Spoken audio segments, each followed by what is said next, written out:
All right. Happy morning, everyone. Well, morning, I would say Monday. Could be morning, could be night, depending on where you're located at when you're watching this. But regardless, I'd like to welcome you to the stream. Let me get myself situated here. You would think I have 5 minutes to get everything handled. I'd be better at doing so. Hello, everyone. Happy Monday. Actually, I forgot to turn on the tunes. Let's do that quick. But how's everyone doing so far? How's everyone having a good start to the week? I personally, today is like an off day for me, so I figured get some stuff done around the house, catch up on some things, and then go ahead and come on.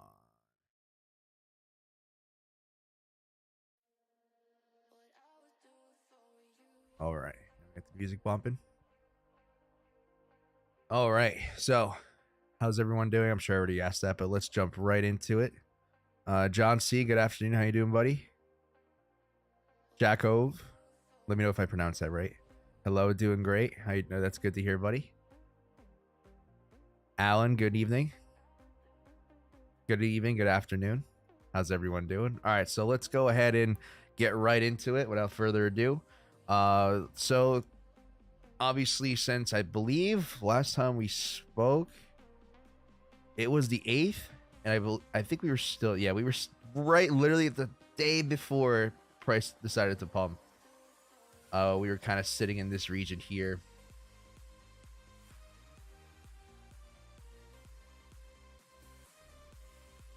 Yeah, we were kind of sitting in this area.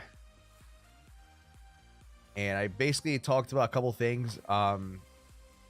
If BTC got back above this region about 19,512, I would go ahead and take a long on that. I gave you guys a green light to take a full position, so if you did, congratulations. I'm proud of you guys for taking that. Me personally, I did it a little bit differently as I'm experimenting with a new type of entry system.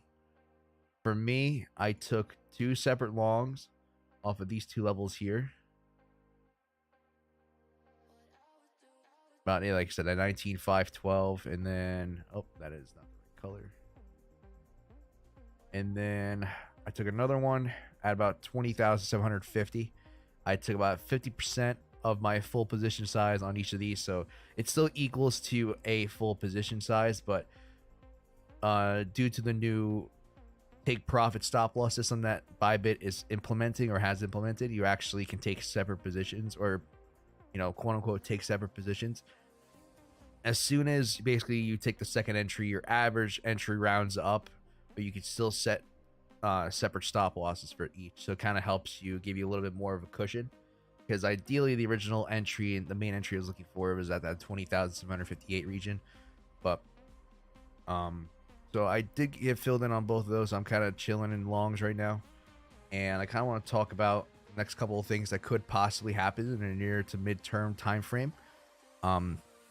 Oh, Vlad. Hey, Johnny. Vlad from David Tech. Oh, how you doing, Vlad? Thank you for stopping by. Appreciate you.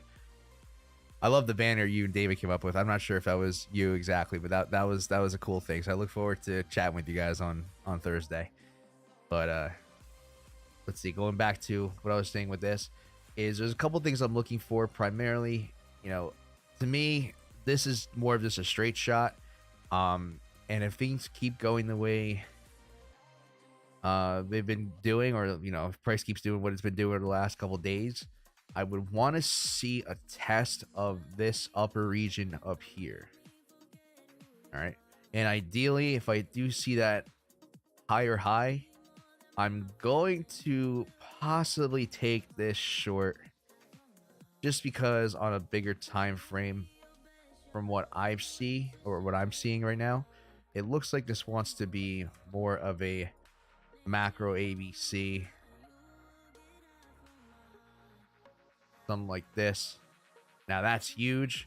We're dipping into the very similar size of this area here, so you kind of put these pieces together. You can see that depending on how long this takes, we're getting into the same kind of size / area of what's similar to what happened to over here. So I'm not saying that history is going to repeat, that we're going to get, this is going to be a more macro turnaround of the market, but I do have to point that out and possibly take a position on that if that does happen to happen in the, like I said, near to midterm time frame or near to midterm future, if that makes sense. So what are the other possibilities? I mean, ultimately, as of right now, since we got this pump, there's only two main things I'm looking for. Is this high to be broken to possibly take a short, or for this low to be broken to take a more macro long. And to be honest, that's like the major pivots for me that I want to see, or I want to see at least be tested. And either or could happen. I'm planning for both scenarios just in case. But me personally, I don't really plan on taking any other positions on BTC unless we get a break of one of these two levels. Now, obviously, if we break above this most recent high, come back below, I will take a short. Or, you know, this can easily turn into something like this, where we kind of pump up here and continue lower. Absolutely in the cards. And for that reason, unless I see a good setup form up in this area, if this does want to happen, I can't necessarily just go ahead and jump in the shorts. There is something else I want to mention that we'll talk about here shortly, as if case that this is a option and we might not get an opportunity to short BTC if it does want to play out, you know, similar to how this is set up. Like I said, I don't know. This is kind of just be ballparking and kind of seeing what could happen. So that's about it for BTC. Nothing much has really changed. You know, what I always like to preach is, when you guys stick to the larger time frames, you guys zoom out on these time frames, you can kind of see, you can kind of highlight what's important and not important. To me, the most important levels are these levels up here, and I'm not willing to take any other moves unless I see another decent sized position form or a decent sized setup form within this area. But as of right now, that's not the case. So those are the only options I have at the moment for BTC. Let's go over to ETH. So, you know, I kind of just spill the beans there. There is something a little bit different that could happen with ETH, to possibly correlate with BTC. I'm not sure exactly how it's going to play out, but the only other thing I can see is if BTC does want to form this much larger ABC to the downside, unless I get a good size or a good decent size setup on a decent time frame on BTC up in this area, I can't necessarily take a short. But there is a decent size setup I see on here for ETH. I like the 30-minute. Okay. So as you can see here, we have an A to a B to a C, and then now we also have another A to a B to a C. Now what this shows me is that this is going to be a decent size structure to possibly dictate or call for another push to the downside. Now I'm not 100% dead set on this. I have, just based on what I see, this looks like a good viable option for me. I don't necessarily want to go ahead and automatically switch to a bearish bias just because the position BTC is in, and that it can easily just keep pumping. But in case this does want to continue downward and maybe this is all we get off of BTC, I have a decent short opportunity here, and it's something that can allow me to ride the lower wave, or ride the next wave down, to at least test the lower regions. You know, for BTC it's gonna be 18,450, and then obviously that lower low, or that lowest low, at 17,600. But for ETH, that's gonna be 1420, and then if you zoom out on a bigger time frame, I personally don't see anything significant. Possibly maybe like a test of kind of this region here, just because, you know, rejection kind of played in this area, came back, tested as support. So maybe this area wants to come down and test. I don't know. I kind of have to play it by ear and kind of see what it wants to do.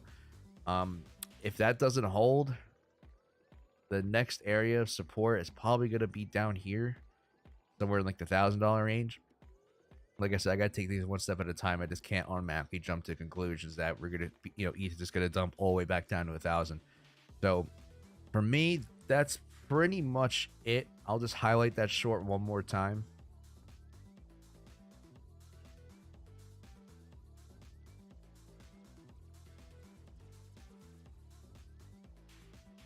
We want to change the color. So I have a conditional set up. And all I'm doing just waiting. I kind of want to see. I might change the position size. Right now I'm going with a full position size. Maybe I might cut it down to half just because, or cut it down to a half size just because of what BTC is currently doing. I don't know yet. But for right now, I'm sticking to a full position size. And if the short does play out, I'll look for. Come on. I'll look for at least a test of that lower low, if not a little bit lower. So TP for that's going to be kind of in the air. We'll just kind of have to see what happens. So that's about, I mean, it for the majority of what I'm looking for. Oh, you did have a nice setup on LTC here. Where's that lowest low? Technically, this will be the A. LTC, if you're, as long as you're below that 6270 region or possibly a little lower, yeah, 6267, I would remain short. I'll kind of go over these a little bit if you guys want me to look at certain things, or if you guys have any certain questions for me. Right now, I'm just kind of just, you know, cruising through the list just to see if I do see anything significant. As of right now, I really don't see anything. I do have this set up here on LTC. You guys can go ahead and attempt to short. Me personally, I'm not touching this coin.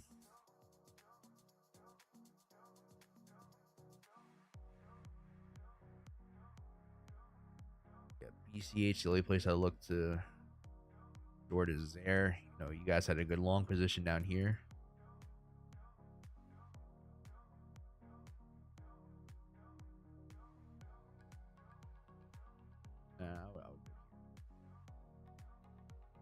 XMR. Let's not get that lower low that we talked about. Oh, did you? Oh, you did get a lower low. A to B2C. Oh, no, okay. You didn't get a lower low past here. So this is some sort of structure that can possibly show some signs of reversing. You know, not every coin is doing this, so just tread lightly when it comes to taking altcoin positions. You have the macro pivot here that I see, in my opinion, but you could take that smaller structure within this one here as well.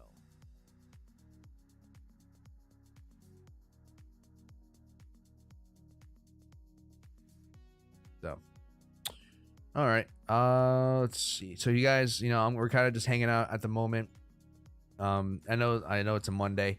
The only reason why I am switching the schedule up a little bit is because I have some things coming up, and unfortunately I can't commit to Thursday. Possibly instead of, you know, just leave you guys hanging and doing like a Tuesday Friday thing, I don't necessarily like to stream or release videos out on like Friday nights because I know you guys are out, you know, doing your thing, enjoying the weekend. What I might possibly do is, you know, if something comes up, I might switch it, you know, to maybe Monday, Wednesday, or it really depends. But I'm gonna try to stick to Tuesday, Thursday as much as I can, or maybe I'll do like a stream and like an update video. This really just, I have to test the waters and see how it works and how my schedule looks, but decent size setup on Cardano. This is very, very trashy, though. I don't like the way that Cardano was just sitting there playing in this region. He definitely wouldn't have got stopped out a good amount of times. I possibly would try to take that next leg higher, above 52.55. But your macro pivot stands at about 51.25.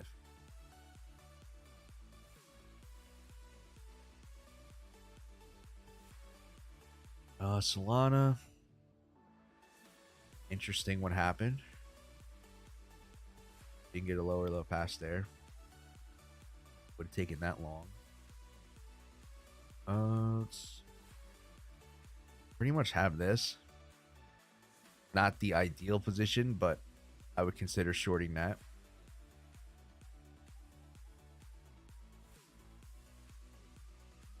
KDA was at a perfect retest. But this is not really, I mean, yeah, this is more your significant lower low here. But just based off a previous drawing, looks like it tested pretty well. I don't see anything exciting, really much going on. XTZ, Lux, yeah, that's pretty much it. So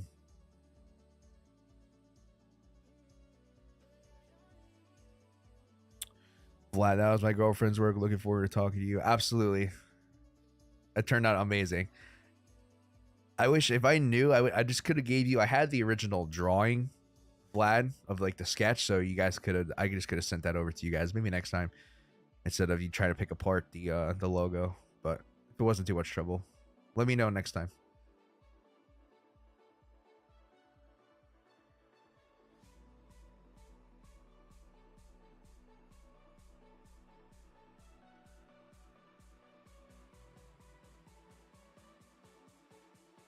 All right, so we pretty much gone through the entire list. Now we're just gonna sit here and just hang out for a little bit. So if you guys have any questions for me, please feel free to ask. If you guys want anything to, want me to look at anything specific, I can.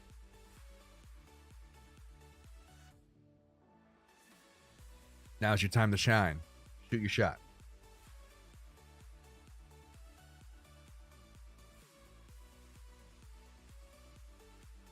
Oh, is this it? This is number 200. This is. Who just subscribed? Oh, it was Vlad. Vlad, thank you for subscribing. You just helped me hit 200 subs. I really appreciate that. Any predictions for the merge? I pretty much treat it how I treat any other news. It doesn't necessarily affect my bias at all. It could be another one of those scenarios to where you can obviously have, buy the hype, sell the news kind of thing, to where price could keep pumping from here, or maybe this was the pump, and you can easily get a situation where people get all excited and think that the ETH merge is going to be bullish and just have it dump right in your faces. I've seen it happen plenty of times. Sometimes that's caused significant turns in markets, or at least as aligned in certain time areas. Like I think, last time, I think anything huge or massive news, crypto related. I mean, you guys can correct me if I'm wrong, because I really don't pay attention to this kind of stuff. Was the back in 2018 at the peak of the bull market up here. I think the CME and now started their platform on BTC or something like that. I don't remember. There was a major exchange that opened up pretty much on the day of the bull market, the top of the bull market. So obviously, I'm not saying that. Obviously, we dumped significantly more since then. What the hell did I just draw here?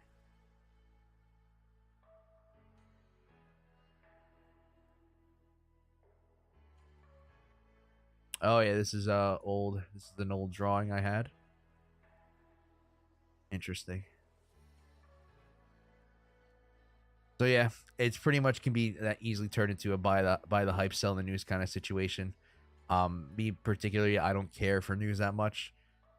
Price will most likely show me what's gonna happen beforehand, or at least prepare me for what's gonna happen. That's about it. Dump probably, hype with price until it comes down. Absolutely, yep. That's the direction I'm leaning to.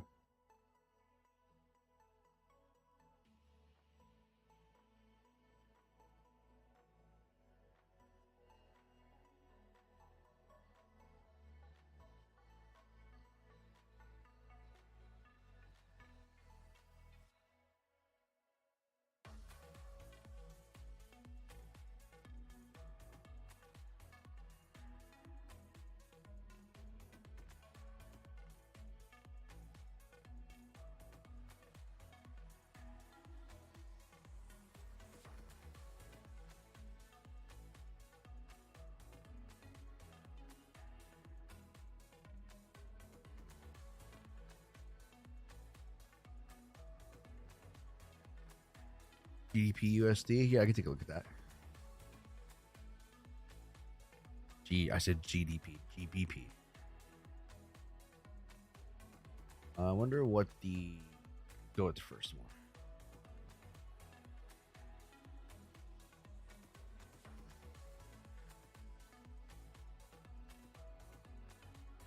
On a more... I mean, this is just one continuous downtrend. I would say for me, your macro pivot point is here.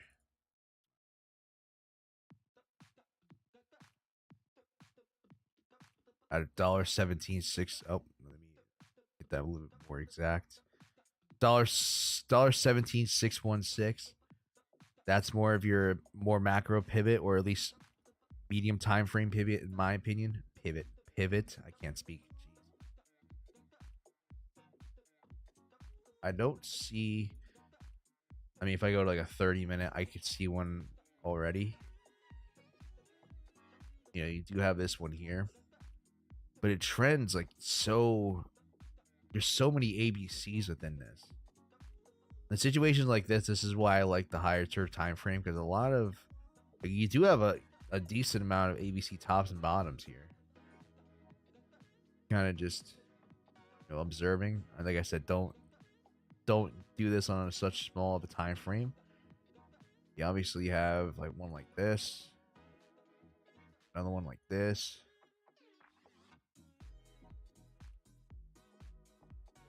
another one like this.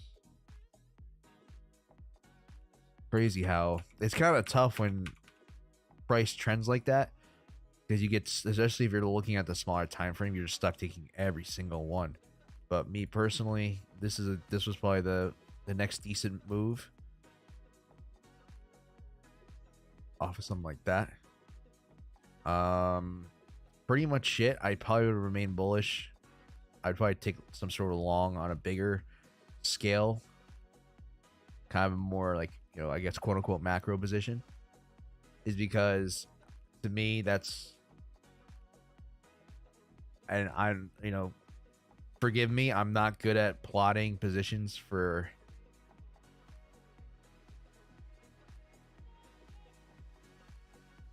Forex, but that's the only thing I see. Maybe you kind of have to play this different. I personally do not know. I don't have experience with ABCs and Forex. But yeah, that's the only thing currently I see that's that's a decent size, a decent structure, is this ABC here.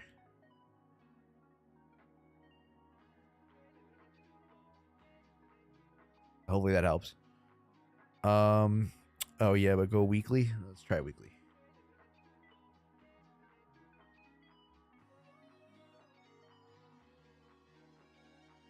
All right, so like basic support and resistance, you have that. You have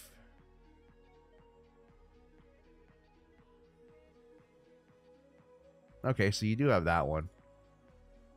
Did it cross?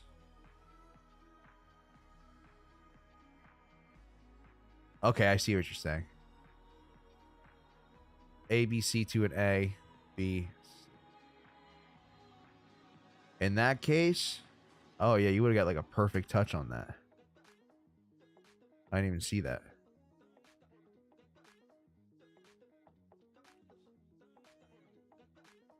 Yeah, see, when it comes to like structuring these trades, I am clueless. Say 1% is decent.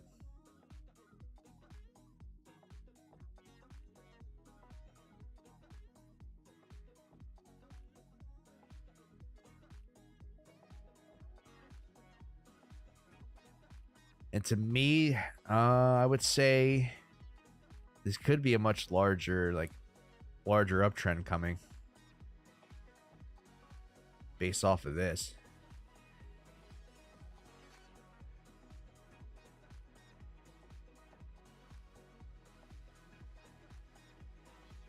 Yeah, so I would expect some sort of this is probably gonna take a very long time to play out, like probably a couple months, possibly even a year. Oh wow, this is okay, maybe Oh, no, this is probably gonna take. Wait, when did this happen? Oh, geez, back in 08. Oh, this is gonna be this is gonna be a possible like a decade long move here. I did not realize how far back I was. Yeah, 09. And what was that low? 2020. COVID dump. Yeah. I would say this is a nice macro turnaround point.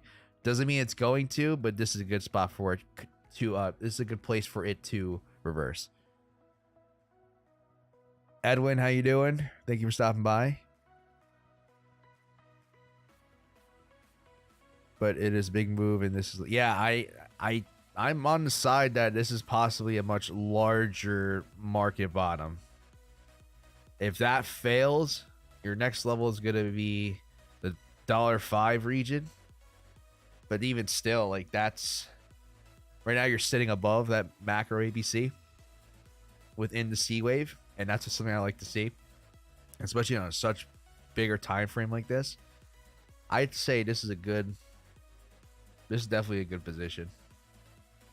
But I unfortunately I don't know what's good at, like, I don't know what direction to point you guys in when it comes to setting up trades, because this is such a massive move. I don't know what makes sense. But still, this is something you hold for a decade.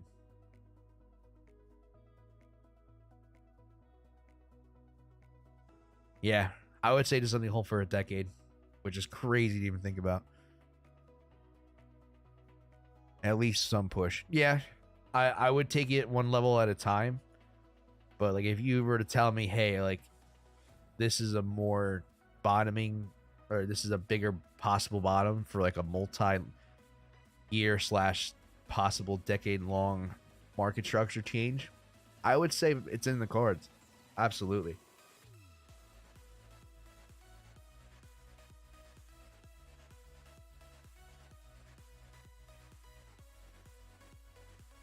I got 5 entries.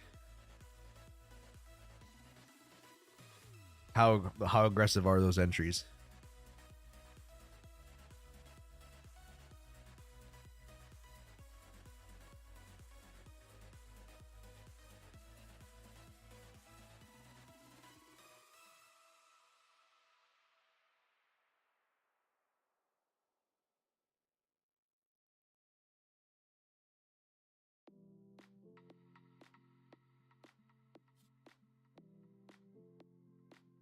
All right.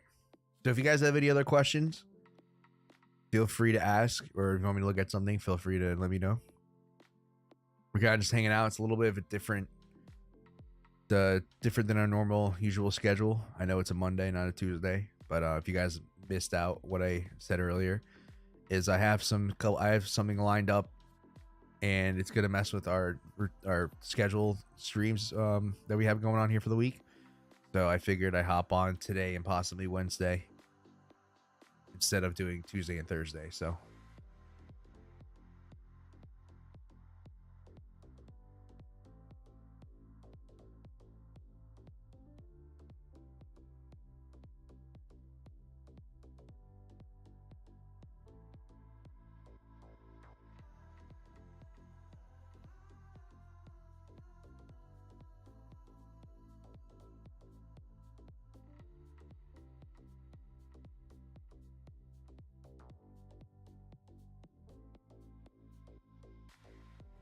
I got a tight stop loss, so I went a bit bigger. Okay. Like I said, I don't know exactly like what scale or like how big the structure of the trade is. I'm not a Forex guy. All I can do is just give you the levels that make sense. You guys can go from there. Hey, first time here. Been watching all your recordings. Oh, I appreciate that. Darnell, right? For some reason, I'm blind, so that RN looks like an M. Yeah, Darnell. Darnell Ellis. Thank you so much for stopping by. I know it's a little bit earlier than when I usually stream, but unfortunately, like I said, I had an open day today, and I had some stuff that I had to catch up on. I was actually planning on being here a little bit earlier, but I was just trying to catch up on some things. I figured why not stream today? Because fortunately, I'm not gonna be here on YouTube on Thursday. I got something else. I gotta stream somewhere else. Let's see. But thank you so much for stopping by. If you have any questions for me, please feel free to ask. I'm assuming a lot of you guys are from David's Discord, which if you are, thank you guys so much for stopping by, showing support. I really do appreciate every single one of you. Hopefully I can help you guys out the best as I can. So please feel free to ask anything. Be ABC related, it could be just trading stuff related in general.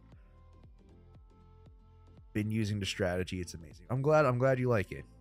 Hopefully you're using just, good risk management, focusing on the more important structures, and you'll do fantastic.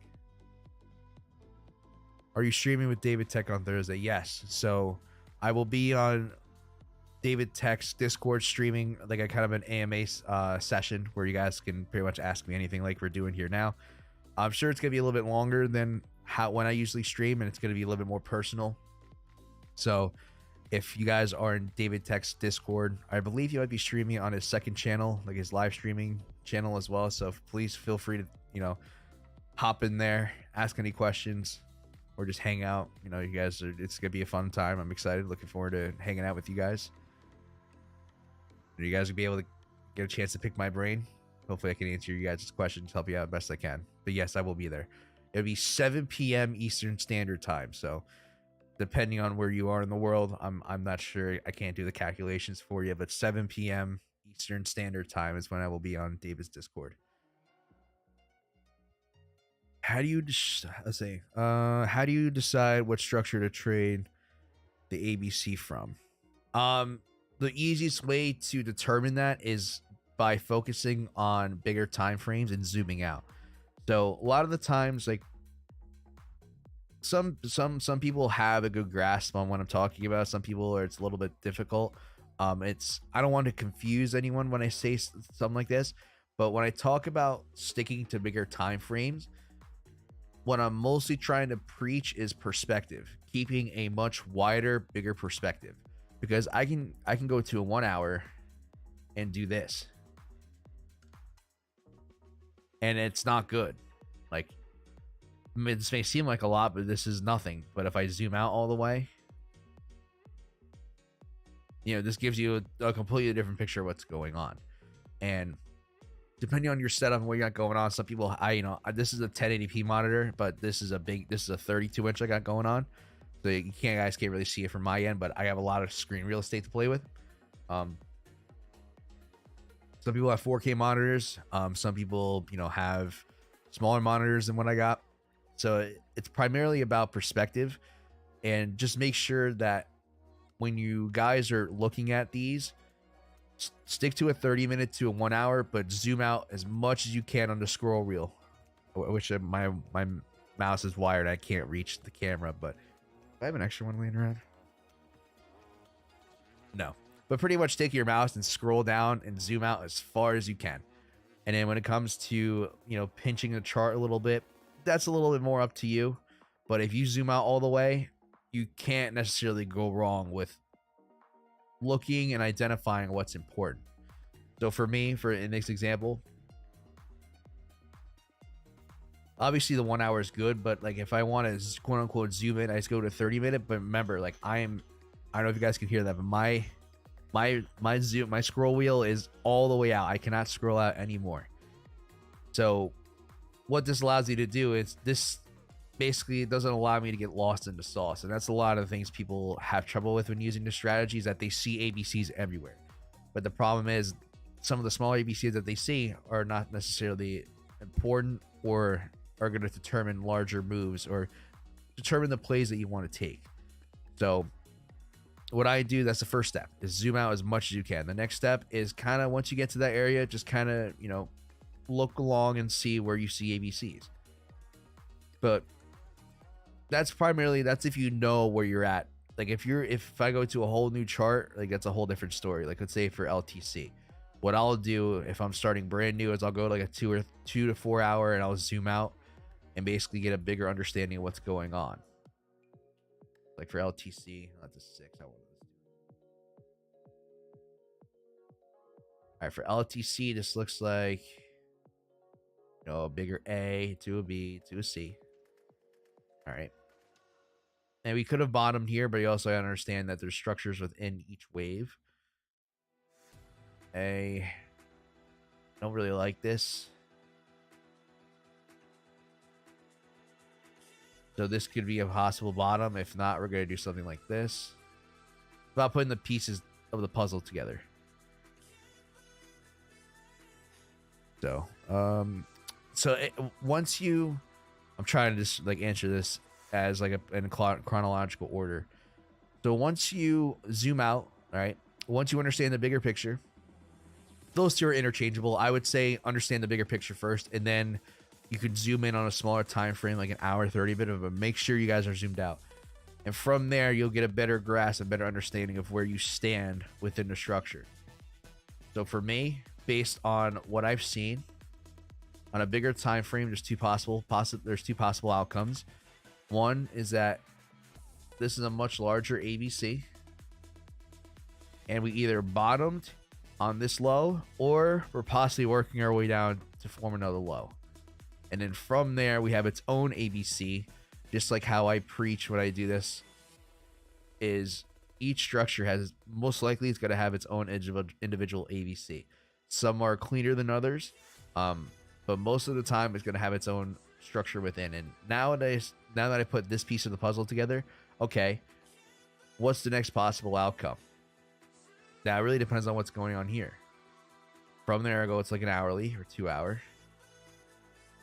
If I'm dead, so if this is my main idea, where does it make sense? Now, to me, I see this as a possible, I want to say, yeah, this A to B to C. This is going to be an A. And then we're working on a B, and then we're going to continue lower. And that's basically how I do it, is zoom on the bigger perspective, or the, you know, on a much larger time frame to get an overall view of what you may see. Now from there, come up with an idea, put the pieces together, and then once you get to a more realistic, or not realistic, a more up-to-date time frame, or once you in the part of the structure where you are right now, it gets a little bit easier to understand what the possible outcomes are. Now, going back to the same thing, another possible outcome, if we want to stick to the idea that this is going to be, you know, BTC's on its way to put in a lower low, another possible idea that this was an A. We're going to get one more uptrend and put in a higher high best here, and then we're going to continue down. And that's how I come up with that possible conclusion, or that possible trade idea. Now, if you have a complete different directional, or not directional bias, but structure bias on what possibly can be, like, let's say you think that this is the bottom here off of this bigger structure, which is, again, another valid idea. You kind of have to just start working with what's going on here. If this is the bottom, what's next? Now, for me, this looks like an A to a B to a C. Now, this C can extend and continue upwards, or I can kind of put in a ABC here, and then we can kind of start to, you know, get a little bit complicated here. But we could do something like this, and then continue up from there. It really depends on what she wants to do, and ultimately coming up with different variations and what makes sense for each. Now, I know that seems like a lot, but for me personally, once you get a better idea, a better grasp of what the future holds, or like the bigger idea is, it's going to be a lot easier to put the smaller pieces together. So that was a lot. Let me know, Darnell, if that answers your question. If you need me to like go into it a little bit more, you need me to kind of clarify, you want me to like want me to focus on a certain thing based on what I just said, just let me know. But that's kind of like the segue, or like the steps that I go through.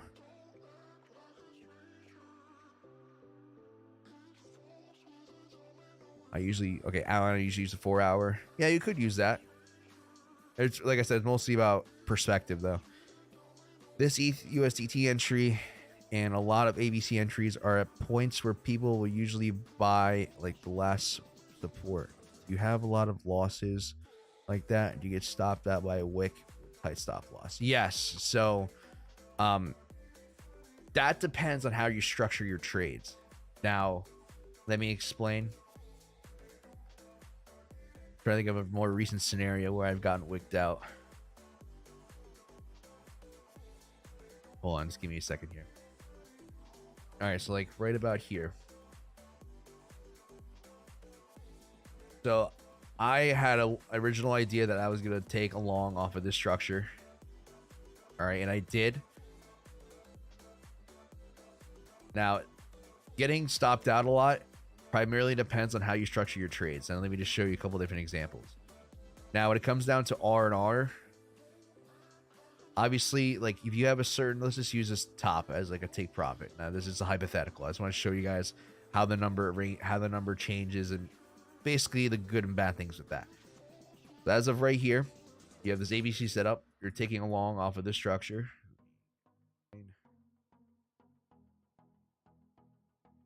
All right. Now, usually I tell most people if you're going to trade using this system, I would recommend a 2 to 2.5. So, unfortunately, it looks like you might have got stopped.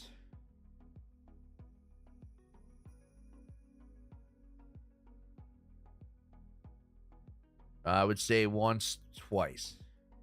So overall, let's say you stopped out twice. You took that, still a 6 for a stop loss of 2%. That's actually pretty good. Usually, I use a 1%, which is very aggressive, folks. But you got to understand a couple things. One, you're trading profit for security, and what that means is you're trading. The less aggressive you are with your stop losses, the less likely you are to get stopped, but also the less you're going to walk away with. So it really depends on your comfort levels with this. For me, I'm okay with getting stopped out 5 to 10 times on one setup. It has happened to me, but a lot of the times I understand the bigger picture of where I possibly see things going. For example, the same structure. For me, I would want to see a test. If this doesn't top out here, I want to see a test of this high. So for me, if I'm gonna get stopped out 5 to 10 times on a 33, I'll take that all day. If you use a 2%, if you got stopped out twice on a 16, I would take that all day as well. So it really depends on how you structure your trades. The setups are going to be there regardless, and the bigger ideas that I come up with are pretty much are pretty solid, I would say. So to me, I will do what I consider the major invalidation points, yes. But there's also different possibilities and different outcomes. So it really depends on what you're comfortable with taking, if that makes sense. I'm fine. I've been watching your setups and past videos, but I need to know more about leverage trading. Okay. Darnell, do you know like the basics of leverage trading? Like, how it works, why it, how to use it. I can kind of give you a quick rundown if you want me to just go through it. Let's see. Hold on, guys. While you're doing that, I just got to take care of one thing quick. I will be right back because I need to just fix something. Darnell, I'll give you 1 second. I'll just gonna switch screens here for a second. Hang tight. Hold on.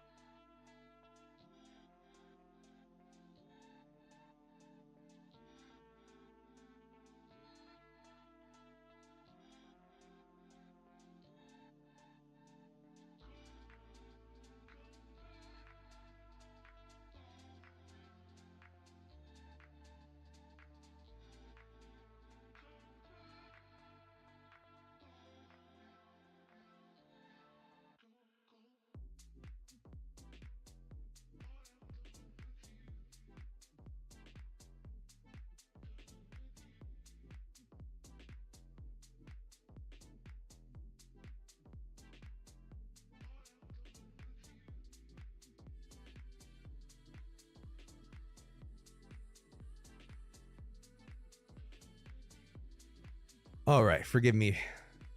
Get back to this. All right, so basically what leverage trading is I'll go down to the basic fundamentals, what it is, and I'll if I can pull up Bybit, because Bybit has been a pain for some reason. Excuse me, I just had to run down a flight of stairs to do something.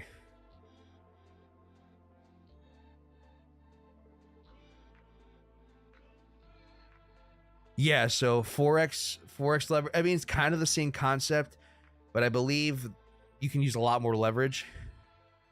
Like for numbers of like 200x, 500x, like it's some ridiculous, but pretty much I'll give you a basic rundown of what it is. If I can get Bybit to work, God, I'm out of shape. If I can get Bybit to work, I will show you how to use it. So basically what leverage is obviously it's basically when an exchange allows you to leverage your own capital against the exchanges. And there's caveats to that. Caveat to it is, you know, if you bought $10 of ETH right now and ETH went down 10%, you know, you would lose 10% of your ETH value. So in dollar terms, you would lose $1, right? Did I say $10? Yeah, $10. So you lose $1, all right? But with leverage, the caveat to that is, say you use 10x of whatever the money that you put into a position. So say the same $10. If the position goes against you a certain percentage, you lose what you put into it. So with Bybit's terms, for example, like let's say you use $10 at 10x leverage. I believe if liquidation would be like 5%. Let me know if I don't exactly know the math, but let's just say 5%. If your position goes against you 5%, that means you lost that $10 that you put in. That's basically how Bybit does it. So let me show you. Actually, I was actually able to work.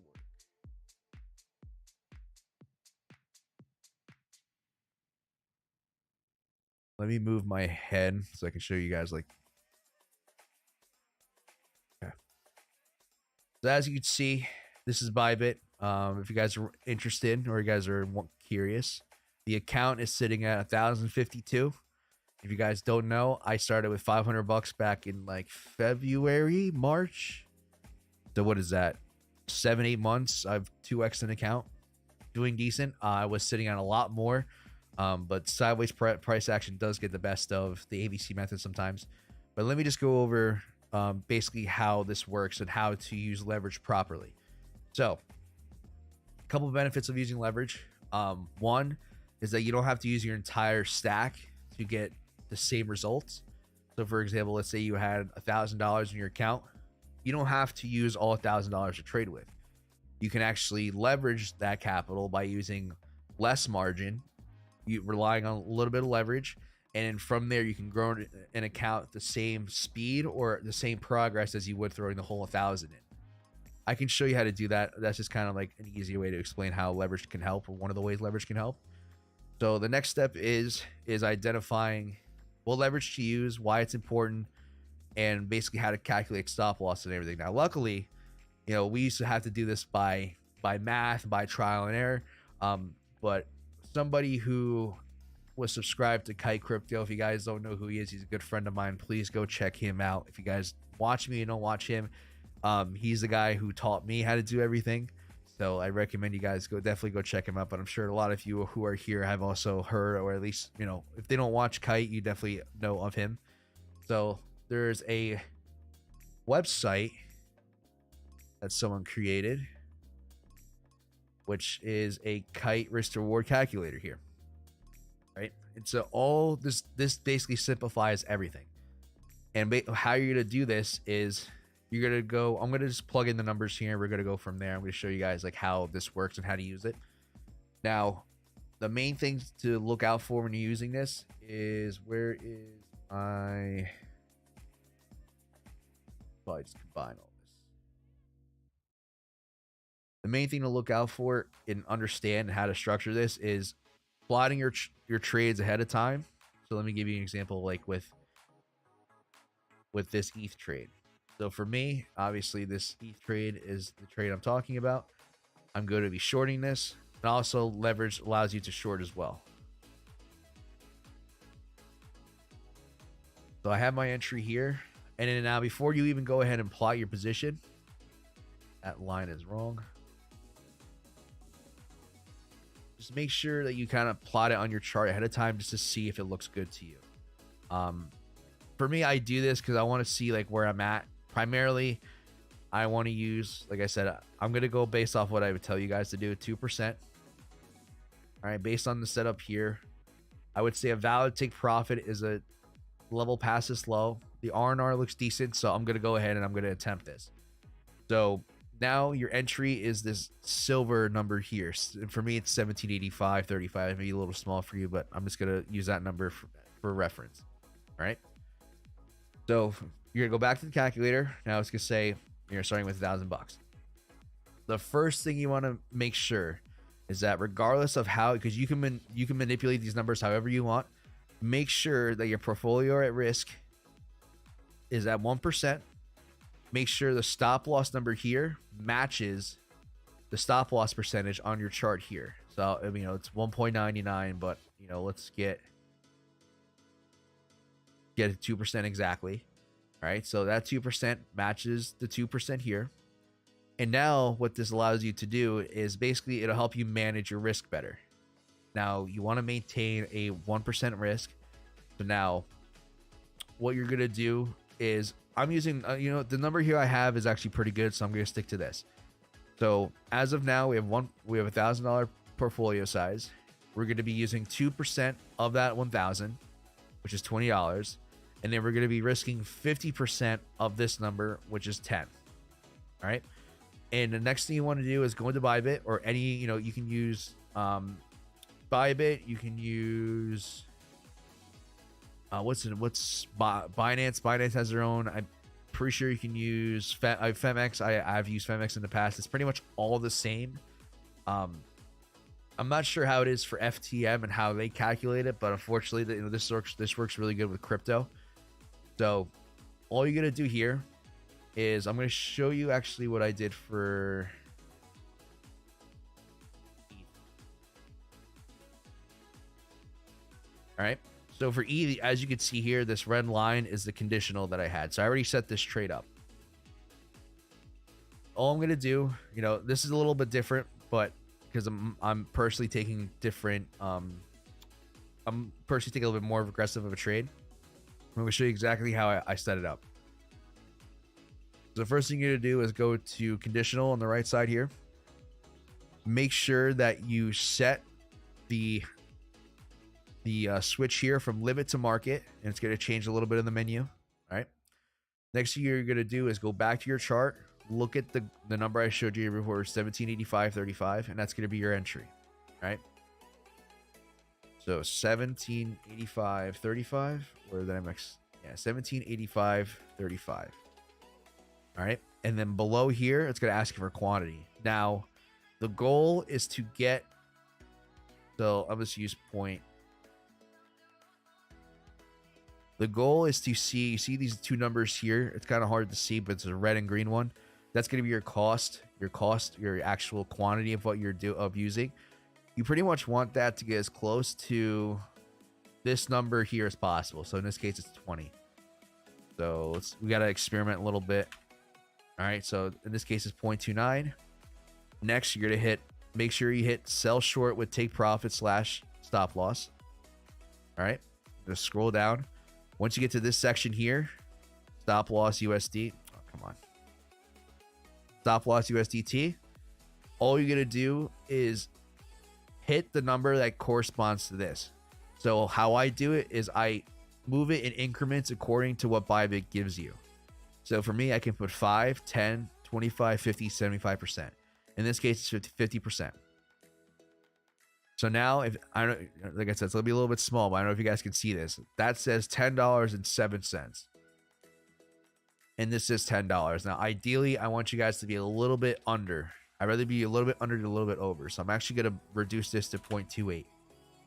So your risk is gonna go down a little bit. Your position size just went down a tiny bit, but after fees, it's pretty much going to equal to 1%.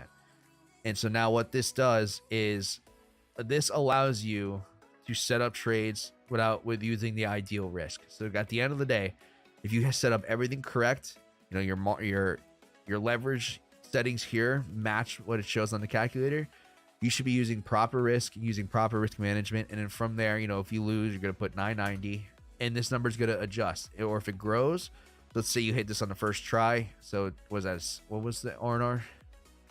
A 7, let's say 7.5. So 7.5 was like times 9.7, 72 bucks. So let's say 1,072. And now your risk goes higher. And from there, as your account grows, you can, you know, stick to that 1% risk parameter because this still stays the same. And so I think the final part to this is leverage is beneficial because it allows you to capitalize and make more money off smaller moves than you would be able to using traditional spot trades. First of all, like I said, you can only short using leverage. You can't short on Coinbase. You can't short on Binance without using leverage. Secondly, it allows you to get more out of the move. Obviously, the caveats to that is you're putting a little bit more at risk. But as long as you manage your risk properly, you can absolutely take advantage of some of these smaller market moves. Now, as long as you don't get lost in the sauce using improper risk, using too small time frames, focusing on too smaller structures, you should be all right. You should be you'll probably end up doing well. I don't know exactly what the winning percentage is off of 2%, but for me, I'm using about 1%. I could say that I would say things have been kind of slow. So my winning percentage has been around like 15%, but I'm usually aiming for 10 R&R. So in the end, I'm still profitable because if you're hitting a 10 R&R with a 10% win rate, that's your break even. Anything above 10% win percentage at a 10 R&R average of trades, you'll be profitable. Obviously, the higher the winning percentage is past 10, the more money you're going to make in the longer term. So for me, I would say right now a 15% win rate, aiming for a 10 risk to reward ratio trade is about, I would say, a good ratio to go off of. So, Darnell, let me know if there's anything else you need me to clarify. If you have any other questions regarding that. That's pretty much how I go about using leverage and how I trade leverage. So just let me know if you need any more clarification.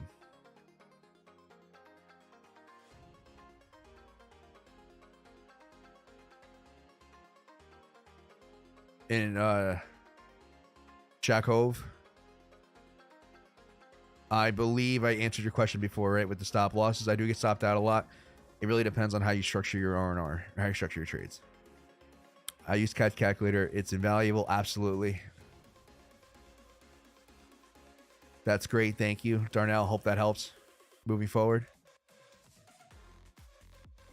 Yes, you did. Thanks. Okay, cool.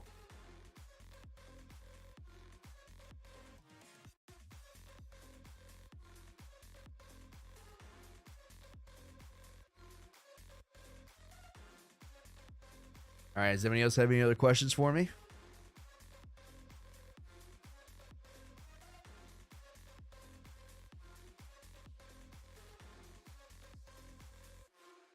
I like the conversation. Let's keep this going. I appreciate you guys stopping in, tuning in, chatting for a little bit, asking good questions.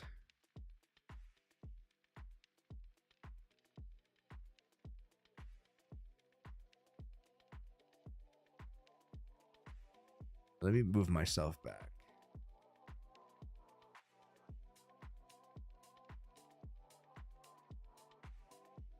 What kind of markets do you avoid? Great question. Personally, I do not like, how do I say this? I do not like traditional markets for smaller term like trading. I will invest in companies. Like I do like AMD a lot. I have a little bit of AMD in my portfolio. I would avoid like resources like oil, crude oil, Me personally, or like futures, I do. Oh, that's another thing. I do not like futures. I do not like options, stock options, anything that involves adding an extra layer of volatility. Now, what I mean by that is a lot of people ask me, because what I like to say is I tend to stay away from those things. It's because you're taking all of the same elements or variables of volatility, and you're just adding another one. The fact that you have to hit certain positions at certain times when it comes to futures can make you a lot of money, but most often than not, it makes trading harder, and you're probably gonna end up losing. Because like I could sit here and say, even for like crypto futures, to me, I just don't think that's a good idea. Is because, you know, price. Let's say I truly believe that price is gonna come test this high. All right.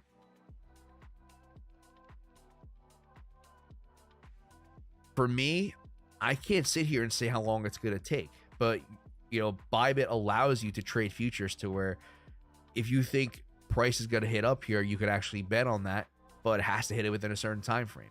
And to me, you're just adding an extra layer of volatility, and that to me that doesn't make sense. Trading is hard enough as it is. You guys should not be going after stock options, futures trading, anything that involves time, because that's going to make things even more difficult for you. Do you trade full time or do you work as well? I work as well. I'm currently trying to segue into trading full time. Primarily, I would like to do this, you know, be here on YouTube, social media, and help you guys out and do that more as a full-time gig.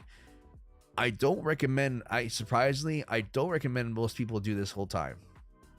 The problem is two things. One, you need a lot of money. This is a game where it takes money to make money, and I'm sitting on a decent stack myself, but without overexposing, it doesn't make sense for me to trade with my full stack full time, because you can easily get yourself in a situation to where if you get yourself on a good losing streak and you're using everything you have on the table, you could easily lose 25 to 50% of your account. And where do you go from there?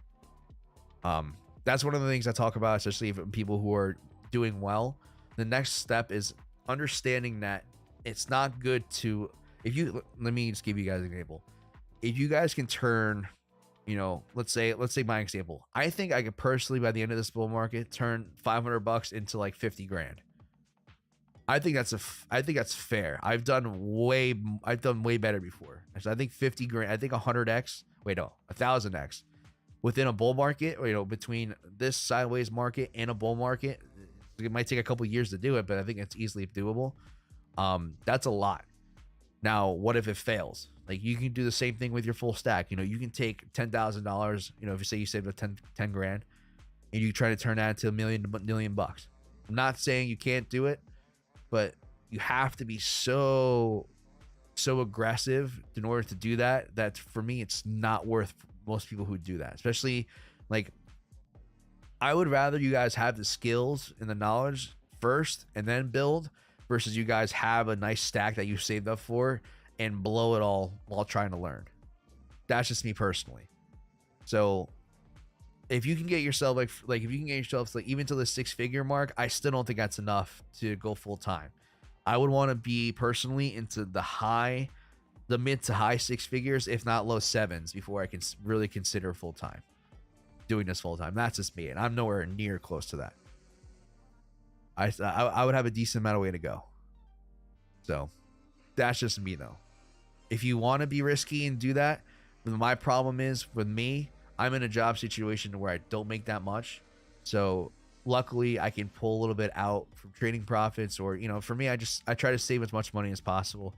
If I was in a situation where I was making good money off of another job where I was making enough to maintain, I would say, you know what, you can go ahead and turn up the aggression just a little bit, because you always have that second, that main flow of income, the main source of income to add to it in case you do mess up.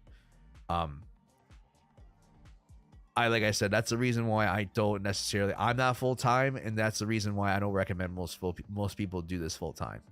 Because I personally think you can balance trading while having a full time job. You just need certain tools, and you need to set up your trades in a certain way in order to do that successfully. I think I answered that question. Jack Hove, I think I answered that one. Alan, I answered yours. Darnell, do you trade only with the trend or whatever the setup? I think he meant to say setup appears. It's whenever the setup appears. There's some trades where I do trade with the trend. Like for example, like I took this short here, you know, and this is going along with the trend, so I shorted this as well. I shorted this one, you know, going with the trend. So it depends. You don't really get too many good opportunities to short along with the trend. So this was another one I took. I also took this one as well.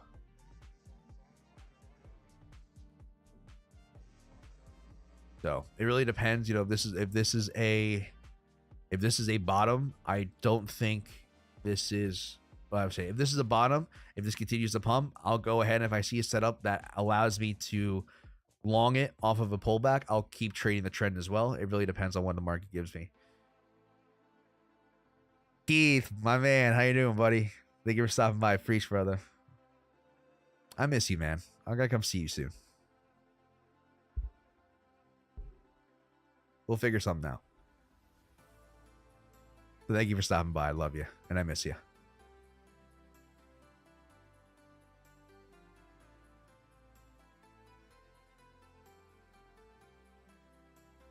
Absolutely, man. I'll hit you up. I got some stuff going on during the week. Maybe we can figure figure something out.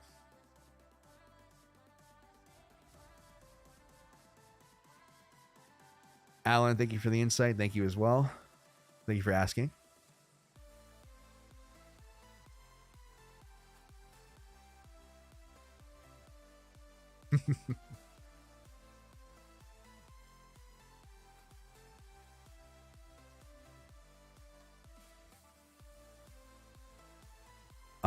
Did you think about going with prop firm? I thought about it. I think it's still in the cards. To be honest, I would want to do it with a team. So, like, besides me, there's literally only one other person that I trust to do this with. I'm not saying that can't change in the future, but for me, it would just have to be me and Kite. Me and him, I think they're the only ones I've seen come out of the woodworks that are on the level that I and Kite are. If I can get more people who are on my level, possibly I would think about it, but there's a lot of like legal stuff you have to go through. You have to go through licensing and all that. To me, for me to do it, I don't think it's the best interest for me. But definitely something I think about in the future.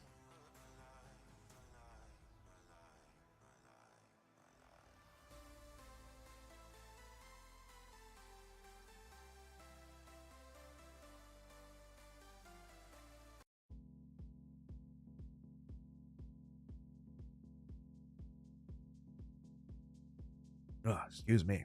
I had like a hiccup / like burp. Disgusting.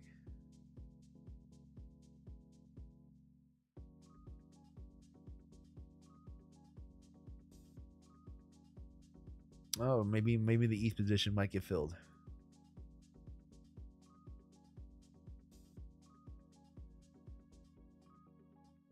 Let's go to ETH. And Keith, if you're still watching, when am I going to get you to do this?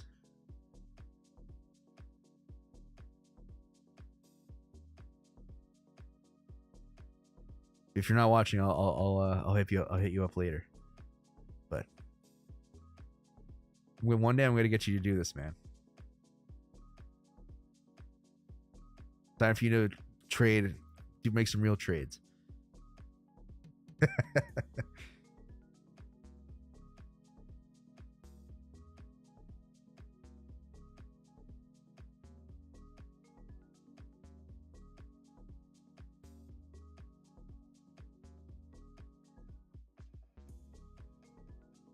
I have VPN still on.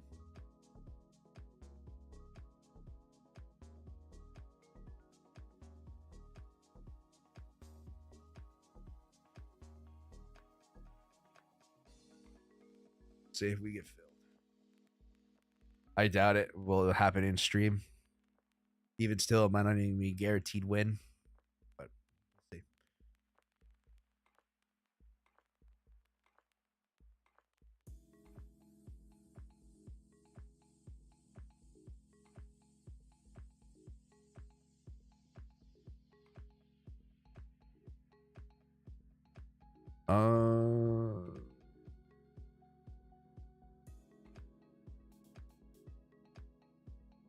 For that one, you enter straight away or wait for the break and then retest? Nope, I enter as soon as it breaks below. The problem is, like, you can't guarantee a retest. That's just my train of thought. I'd rather take it on the test. I'd rather take it on the test than, or sorry, take it on the initial break, because you know it could just break right through and not just come back. Let me give you a good example. But right here, what just happened on BTC. My line will draw.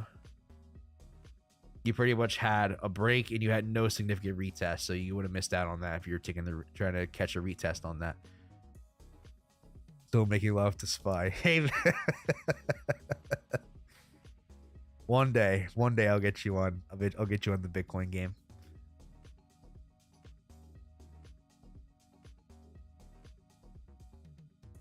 It's funny.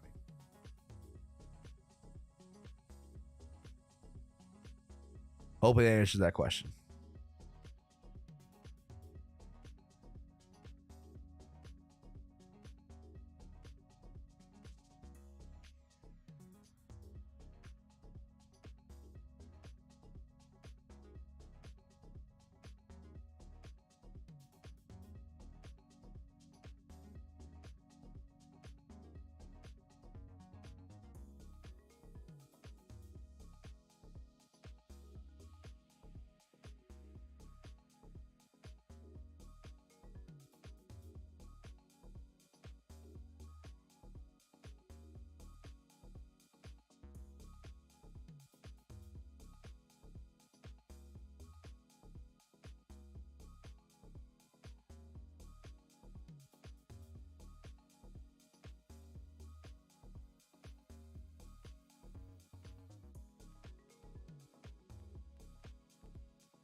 All right, guys. I'm gonna wrap it up in like. Oh, never mind. Let's see.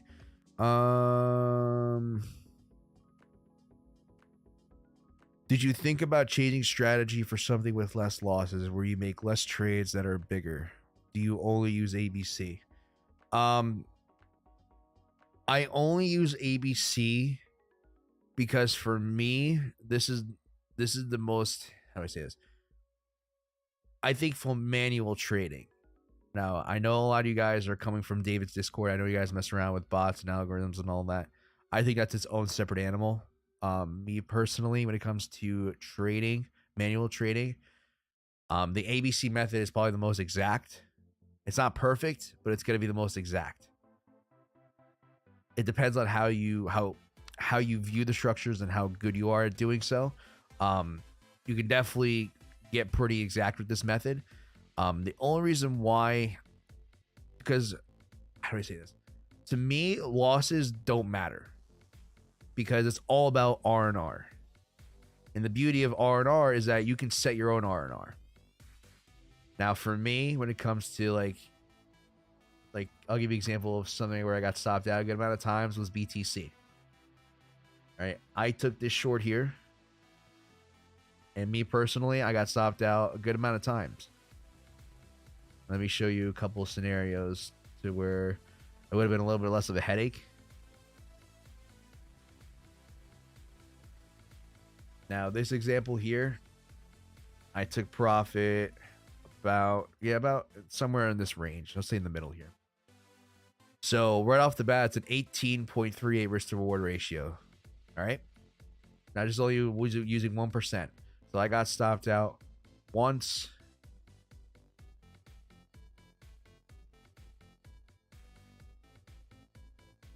Twice. 3 times. 4 times. All right, but out of so about 4 times out of an 18. So regardless, I'm still walking away with profit. And you could change that, but the difference is, like, for example, let me bring out the calculator here. So let's say for simplicity's sake, you got stopped out, what did I say, 4 times?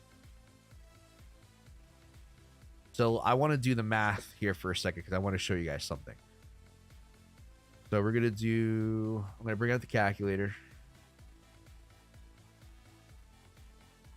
I just want to I might need to bring up 2 calculators, actually.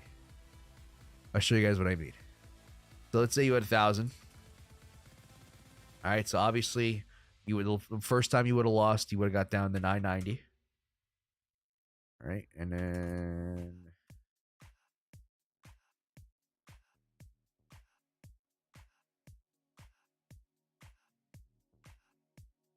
I messed up.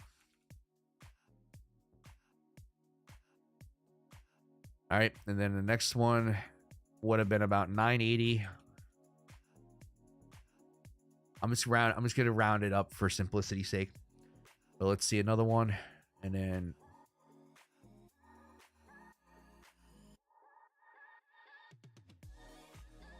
so that would have been also, again, another. I'm gonna round down. It's a little bit easier. You know, you can stick to the math exactly, but based on like you know, this is my calculators to give me these crazy decimals.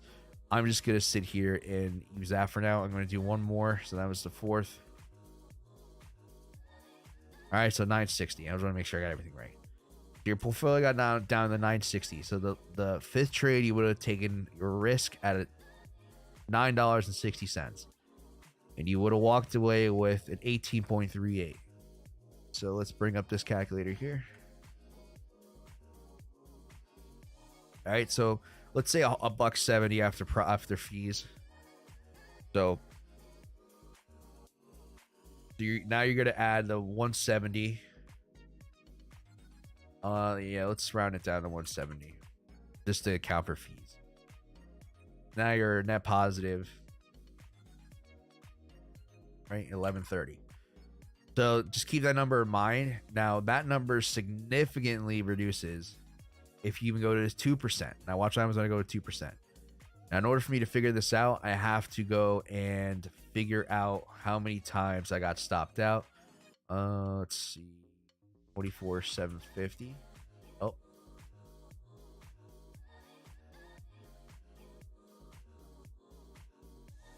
All right, so 2%.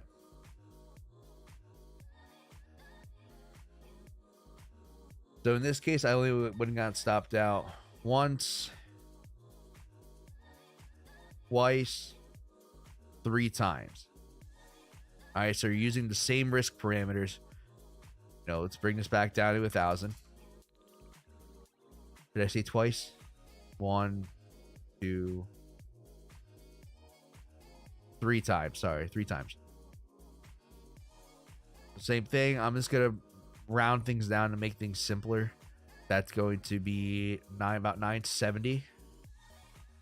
All right, and then from there, you're going to figure out the R&R of the trade, and that's going to be a 9.21. So 9.7. Multiply that by 9.21. 89 bucks. All right, and then you're going to add 89 to 970. Where's my calculator? Come on. 970 plus 89, 1,059. So you walked away with slightly less profit. You got stopped out one less time. And what was the other one? 1170. So you made a little bit less. You're a little bit more secure, but you didn't make much money at the end. So for me, it makes more sense to be a little bit more aggressive. But, you know, don't take that mindset and bring it down to a 0.5, because, you know, obviously that R&R goes up to a 37. Now all you see is a 37 R&R, but you don't understand that you probably got stopped out like, I don't know, maybe let's try to figure this out. Got stopped out once, twice, 3 times, 3 times, 4 times, 5 times,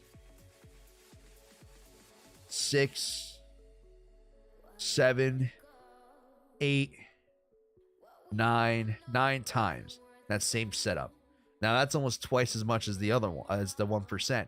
But the problem is with that is that most of you guys, if I told you guys you might have to, if you're using a 0.5, that you're gonna lose 10 to 15 times on a setup, most of you guys won't be able to stomach that. That's the number one issue when it comes to finding the right setups and figure out the right R&R. A lot of you guys haven't been in this game long enough and doing this the correct way to be able to not care about getting stopped out. There was times where I was losing thousands of dollars on a 0.5% setup, being absolutely stupid with my risk management. Thousands. And I didn't sleep any less. You have to be dead inside to be able to do that. Now, some of you guys are gonna be better at doing those kind of things than others, but I guarantee you most of you guys are gonna have a hard time. If I told you you're gonna have to lose 5 to 6, you can lose 5 to 6 grand depending on your risk management, your account size. You can lose 5 to 6 grand in a matter of an hour. Most of you guys are not gonna want to do it. But you guys have to have practice in order to getting stopped out. And that's why I always say, like, you guys can start out with a 2 to 2.5%. And eventually, once you get used to doing that, I could say slowly start to bring down your risk. You know, bring it from a 2 to 2.5 to a 1.5, 2. And eventually, I feel like 1% is a good sweet spot for in the end.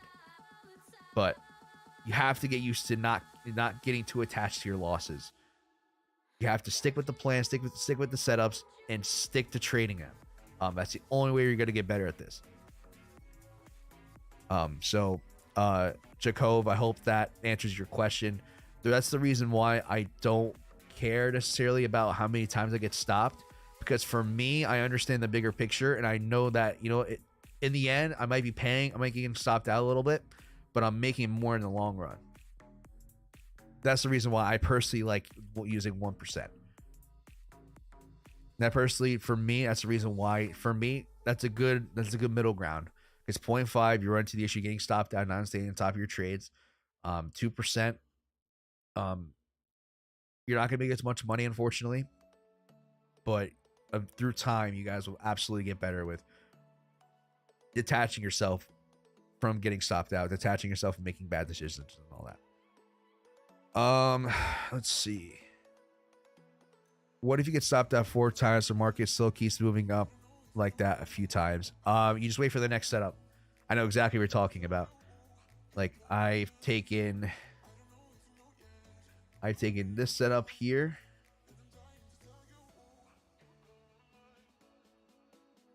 All right, you know, instead of moving I'm gonna mark the positions I took with red lines.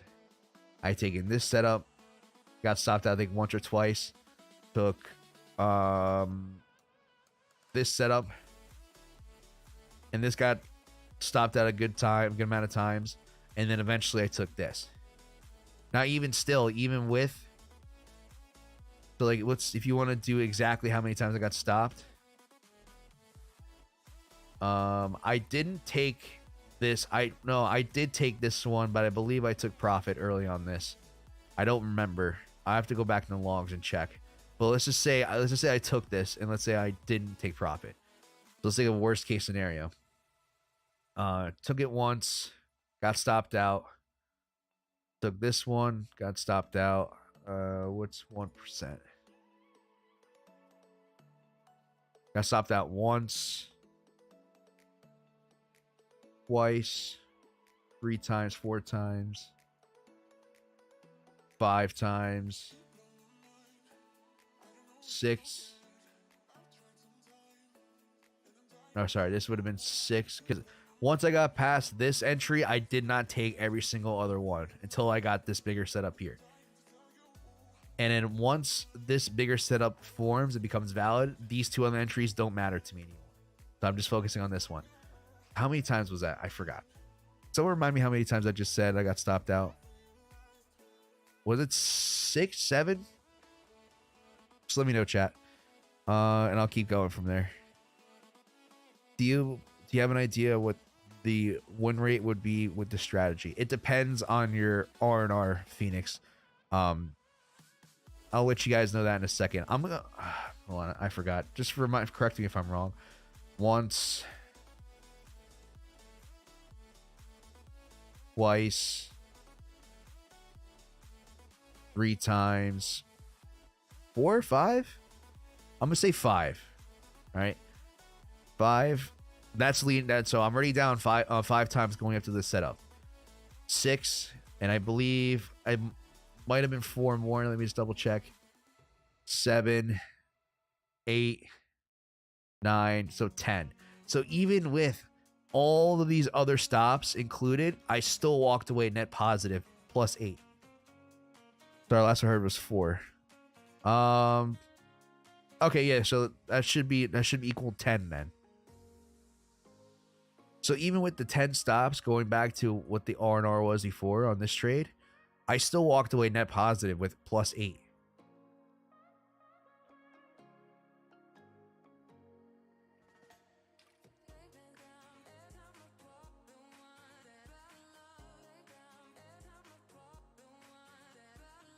Come on. Phoenix, I'll get to your question in a second. Yeah, 18.3. So I walked away with about a plus 8. Even then, this is crappy market structure. This is terrible. This is price action that will drain your account. Like, there's been situations like this, beautiful 1, 2, 3 setup. You got stopped out maybe once or twice, perfect.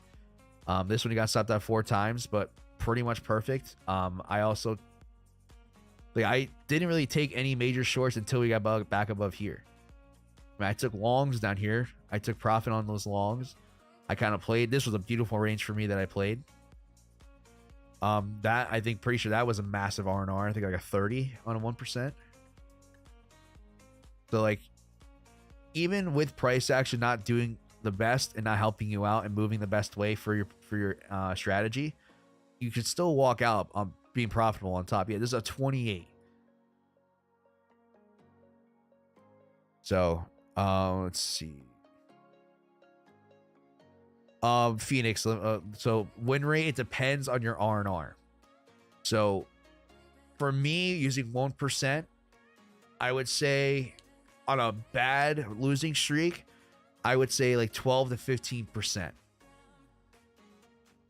Most of the time, if we're on a good price action, I'd say I'm up in the 20s. And I'm aiming for at least a 10 risk reward ratio. So that's if you can get a 20% win rate on a 10 risk reward ratio, you only need 10%. If you're using a 10 R&R, you only need 10% to break even. You can get anything, the higher, the more above 10 you can get, or the higher number above 10% you can get out of 10 R&R, the better, the more profitable, the more success you'll have. If you're using a 2%, you know, just take that number and pretty much divide that by 2.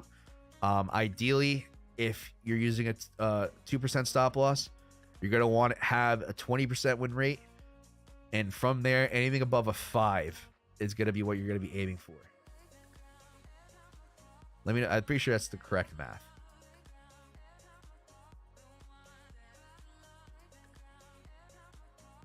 Yeah, anything above a 5 is going to be profitable for you. You want to aim for above a 5 R&R, so maybe like a 6, 5.5, 6. And if you can get a 20%, well, I don't, sorry, a 5 and 5 I can't speak. Holy shit. A 5 risk reward ratio at above 20%, you're going to do really well. I use this to keep a track of my trades. Darnell, I'll get to you in a second. At what point do you give up on your setup and find another one? I need price to significantly push past my previous position. So let me show you what I mean by this. So let's go to like right about here. This is just like, I'm using this feature just to kind of show you guys how I went through this. So for me, as of right now, going back in time, the ABC setup for me is going to be this setup here. All right, and ideally, I'm probably be looking for some lower low, but let's see what happens from there. So I'm taking this every time. If I get stopped out, if price gets back below here, I'm taking it. Now, at the point to where I give up is where price pushes significantly past that 22,597 at the top of the C here. Because of my new entry, but if price just keeps going, okay, right there. Shit. So now this becomes my new entry. Because now this becomes an A. So an ABC we originally had to an A, to a B, to a C. Now I'm mostly primarily focusing on this red line. Let me get rid of this one. And see, now price is pushed past and continued to climb and not retest my entry at this point. All right, so we had a retest.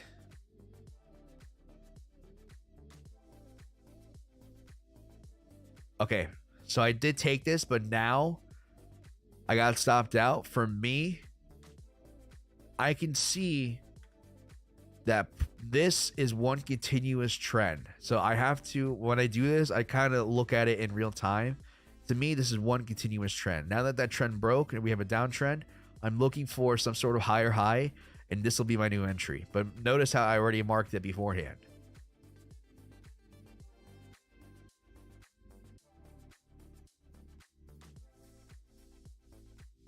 And mind you, I'm pretty sure, I have to go back in my logs and check, but I'm pretty sure I still took this.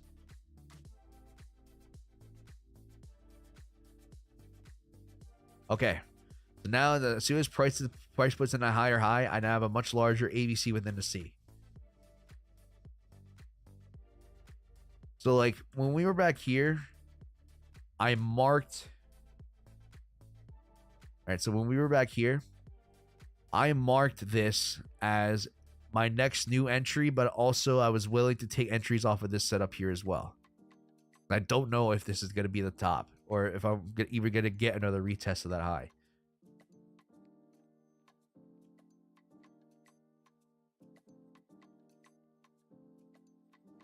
Mind you, remember, I was taking every single one of these.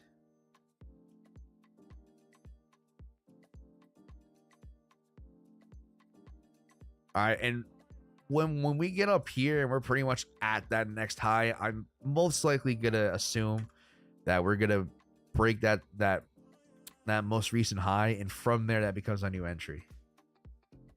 Boom. All right, I'm taking it.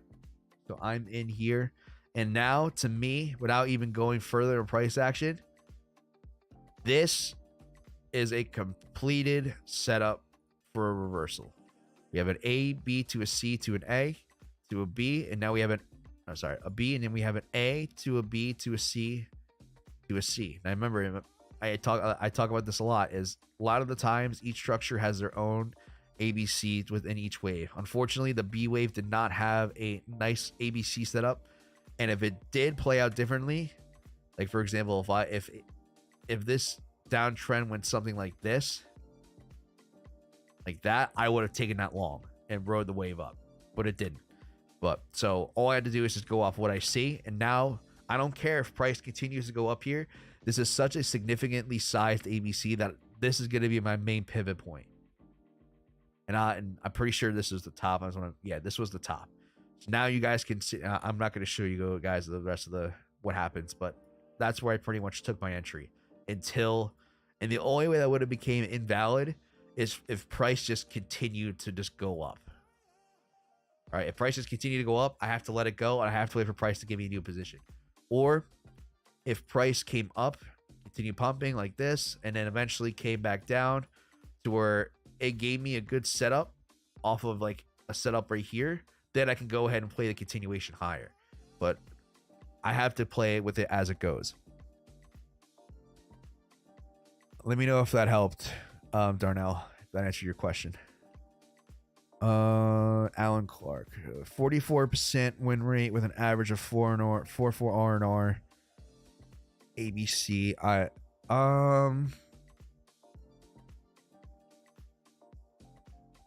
So how I do it in increments. Like if I use 10%, like this is easy. Math is not my favorite. It's I'm good at math, but it's still not my number one. Like I wasn't just good at numbers, and I wasn't the best at crunching numbers and stuff as well.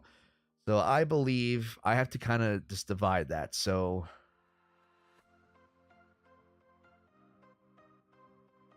if you have a 1% with a 10%, so if you have a 10 R&R with a 10% win rate, you need anything above a 10 to be profitable.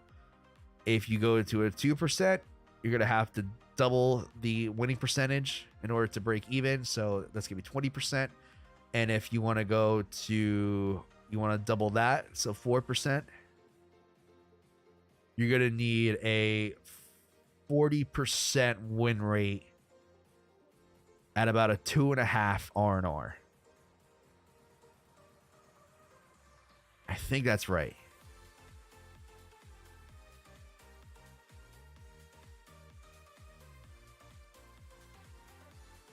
Yeah, I think you're gonna need above a 2.5 R&R. Or sorry, I apologize, I messed up. You need a winning percentage above. Wait a minute. 10, 10, 20, 24. Yeah, you need anything above a 40% win ratio at a 2.5 to be profitable. I think that's correct. Let me know if I'm terrible at math, so let me know if I fucked that up. How many take profits levels do you use? Mostly one. There'll be certain scenarios where I might take like half profit, but the only time close 1.5, but that's why I use Edgework cheat sheet. 1.5 R&R.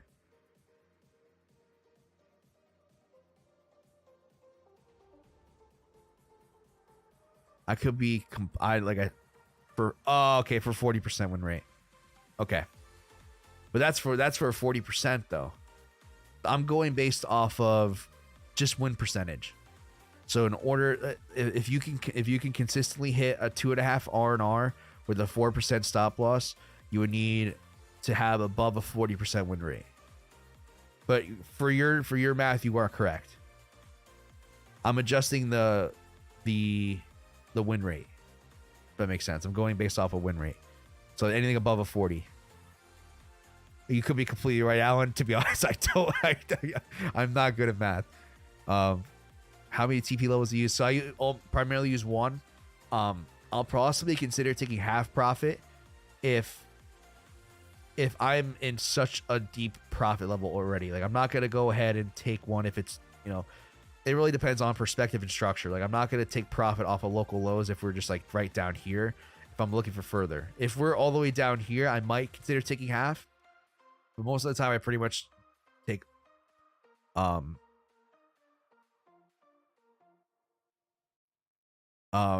sorry. Most of the time, it's pretty much all or nothing. Maybe you might be able to I would say consider possibly moving your stop loss to break even. Some people have tried that. I personally haven't tried it. It really depends on you. Me personally, it's all or nothing. And I usually take profit based off of either structure or fibs, depending on the size of the previous trend that I'm trading off of.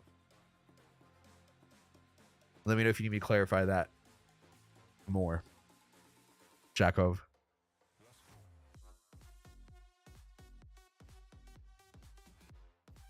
Keeping longs over wins is key, so you know what it is. Yeah, unfortunately, I am terrible at keeping track of my winning percentage. Like, if I really need to, I can go back and see my position, see how many times I got stopped out.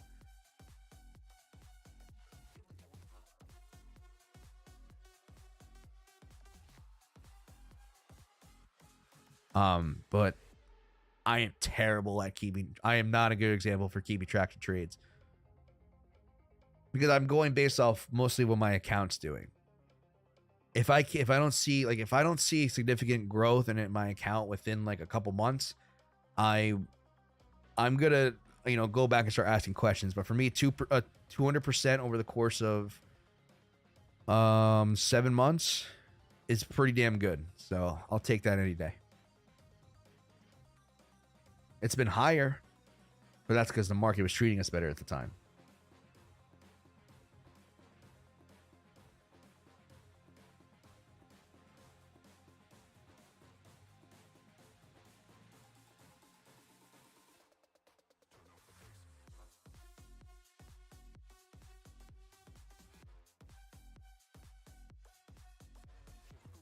I feel like I'm at a rave listening to this.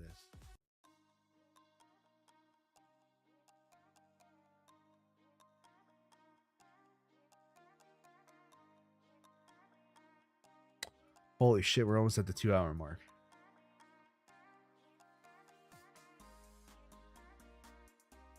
Keep it coming, guys. Keep it coming.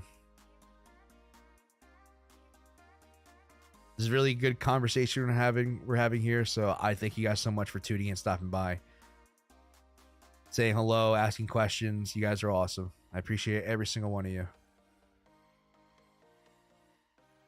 Phoenix, did I answer your question? If you're still here, I'm pretty sure I did. The win rate, it depends on your R&R. Like I said, I don't know. All I can do is recommend you based off of what I have done and basically how I approach it. Using a 1% with an average R&R of 10, I'm usually getting about 12 to 15%. So I'm still profitable. Hopefully, I'm pretty sure I answered that. Brian Perry, thank you for the content. Johnny, thank you so much for stopping by, saying hello, dropping the kind words. I really do appreciate it. Pretty sure I'm caught up on everyone. Let's see. Darnell, yes, I appreciate you too. Thank you. Okay. This is good practice for me because I haven't streamed. I don't stream this long for too often.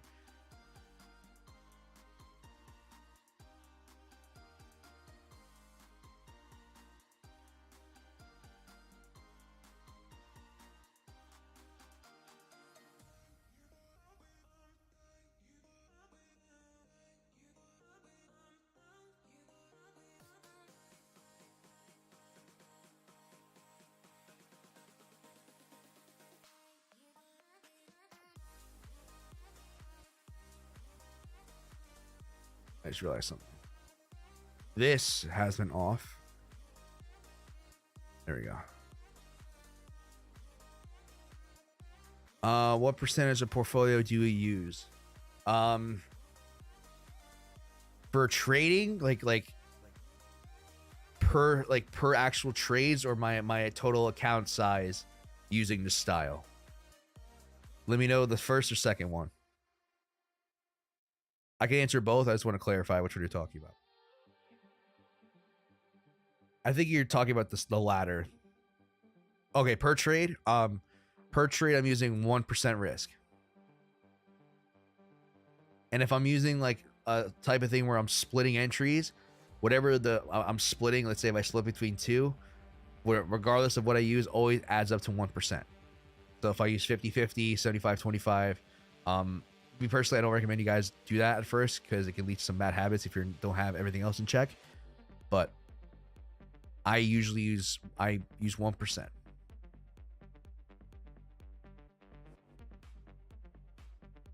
Down the line, I might change. If my account grows significantly, I might drop it down to 0.5. Because at a certain point, which if you can get to $50,000, let's use this as an example.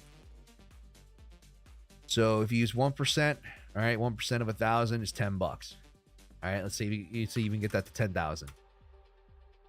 All right, you get your down to 10K, get your account up to 10K.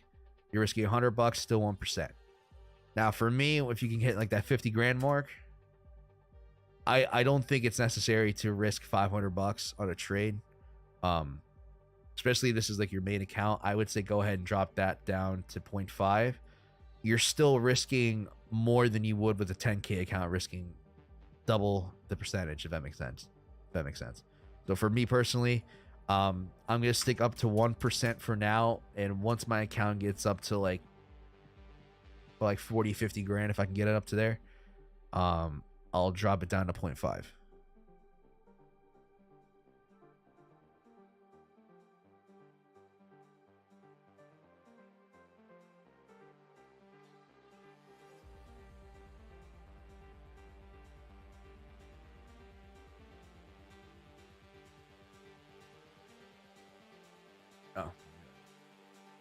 Come on, ETH. Watch, it's gonna get me in on stream, and I'm just gonna end up getting stopped out immediately. Why not keep the same if it's working? Because there's no guarantee that it'll continue to work. So, for example, like, let me give you a good example here. So, during this entire downtrend, ABC tops have been phenomenal. Really has been no significant resistance or really any price action structure that's been kind of wonky that wouldn't mess with your account. Like, ABCs thrive when you get aggressive trends and playing pullbacks off of aggressive trends, whether it's the upside or the downside. Like, you have this ABC top here, beautiful. ABC bottom here would have been a little rough, but you would have gotten it. The problem is, you know, you could go ahead and take the risk and keep it at 1%. But the problem is price action like this. Come on. Price action like this. Price action like this. This absolutely killed me. No, mostly up here. Just went to the most damage. Price action like this will absolutely destroy you if you're not careful. That's the thing. Like, and for me, like, if I was using my aggressive style like I was a year ago, I probably would have gotten what? I would have got a significantly heavier loss, or at least I would have been down a lot more than I usually was. But because I kind of stuck to the bigger structures, stuck to the bigger ideas that I had, and using good risk management, I didn't take that much of a beating. Before we got up to here, my account was sitting at about $3,000. So from $500 to $3,000, a 6x, and now here I'm sitting about a 2x. So that's still what is? Can't do the math on that.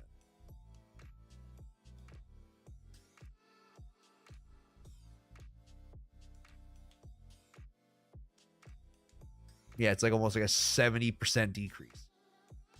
So if you're using your full account size, like, sometimes you have to be prepared to take massive swings, or at least get ready for massive peaks and valleys in your account size. So if I dialed back the risk down here, I only would have been taking a 30% hit. So I still would have been sitting at about, like, let's see, roughly almost about double where I am now. So I would have been sitting at close to $2,000 instead of $1,000 if I dial back the risk. Like I said, like, if you have 10 grand and if you draw down your account 70%, so from 10,000 to 3,000, that's massive. If you can stomach that, go ahead. But if it's your only account, if it's the only thing you're working with, and you have no other funds, I don't recommend most people do that, or be as aggressive as I am. What size account are you using right now? Is it a challenge account? If so, what did you start with? Yeah, so I'll pull it back up. So I started this account back in February with $500, and it's $500 that I physically went out and worked for. Like, I took a part-time job door dashing, and I physically went out there. I didn't spoil myself and pull money on my main account. I said, you know what? I did this as kind of like a statement to people who don't necessarily think they can do the same. Let me pull up Bybit. So I physically started with 0, worked my way to $500. Originally I was gonna play with 1,000, but I ended up spending $500 on something else. Pull it up here in a second. And currently we are sitting at about 1,050. So what's the math on that? I can't do the math. It's like 200 odd. It's gonna be a weird number.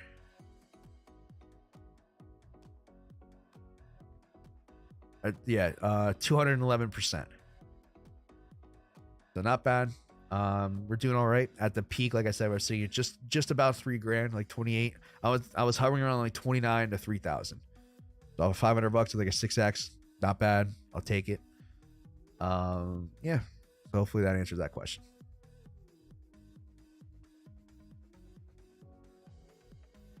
I've been lucky every single time I've turned on a VPN, the music just stops working sometimes. Or sometimes I've had problems with Bybit itself. Like usually I have to re-sign in every time, and then my login doesn't work and I have to reset my password, and it's a giant pain in the butt. I don't know why, if it's just me or if there's anyone else having the same issues, but so Nick, if that answers your question. $500 of my own money that I worked for. Kind of kicked myself in the butt. I didn't have to buy what I had to buy at the time, so I could have started off with 1,000. Maybe I'll throw in an extra $500. We'll have to go out and work for it again. We'll see. Are you competing with Kite? I think he's on 3K. So Kite is on 3K, but he did start with $1,600. So we're kind of like on the same pace. He might be a little bit ahead of me. That one KDA trade, man. Okay, if you're watching this, I hate you for nailing that KDA trade. He hit a massive KDA long, which absolutely I did not take. Absolutely, like, got a humongous head start on me. And then I tried taking another KDA position like him, and we both took beatings, but he had that previous profits before I didn't, so I took a decent hit on that. And I'm still trying to mess around with different ways to optimize. Like I want you guys to be able to do this, but I want you guys to be able to, like, obviously, like, you know, taking $500 to 1,000 is nice, but I want you guys to be able to build something and then grow it into something. Oh, smack my mic. I want you guys to grow into something significant.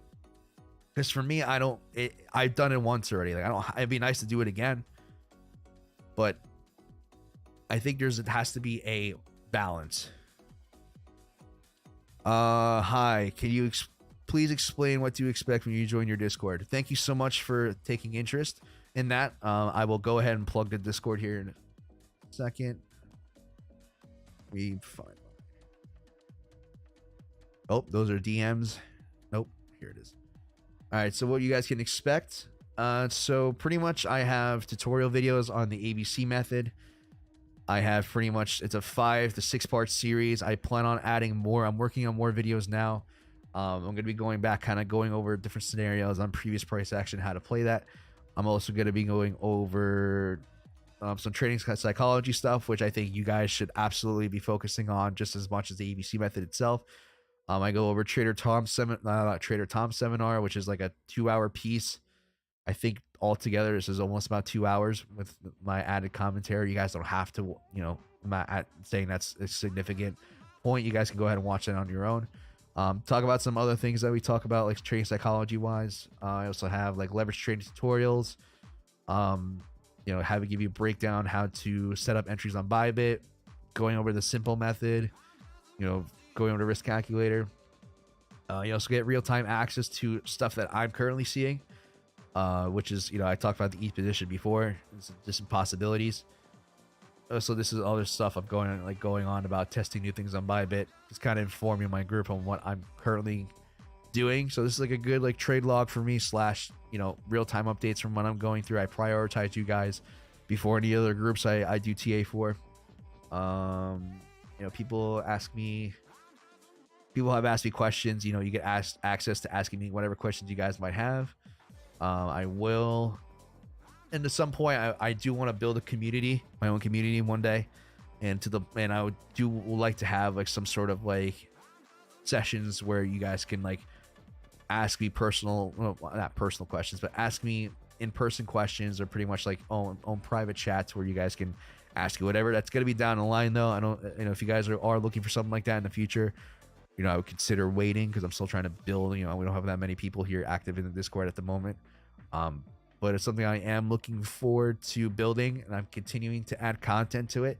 If you guys aren't interested, I am implementing something as something I'm doing as a start. If you guys are interested, let's see. If you guys are interested, I do have, where the hell is it? I do have a thing on there. There's a certain tier. It's called ABCs for Life. If you guys are interested, I do offer a lifetime, not opportunity, but a lifetime section where you guys can basically sign up for life. Called ABCs for Life. I know it says 150 per month, but it's just gonna be a one-time thing. So I'm gonna have you sign up and just cancel that right away. So and I'll get you guys in for a lifetime. You guys don't have to do that. I just see like a lot of the times people might have, they take the time to absorb the content for like a good month or two and they leave. Absolutely fine as well. Now, you guys don't have to stick around. Maybe I might move the price on that. But as of right now, that's where I stand. If you guys are interested, please let me know, or please feel free to sign up and we'll get you in as soon as I can. And if you guys do sign up, please DM me on Discord after you do sign up, because I don't necessarily have instant access to the emails that Patreon gives me.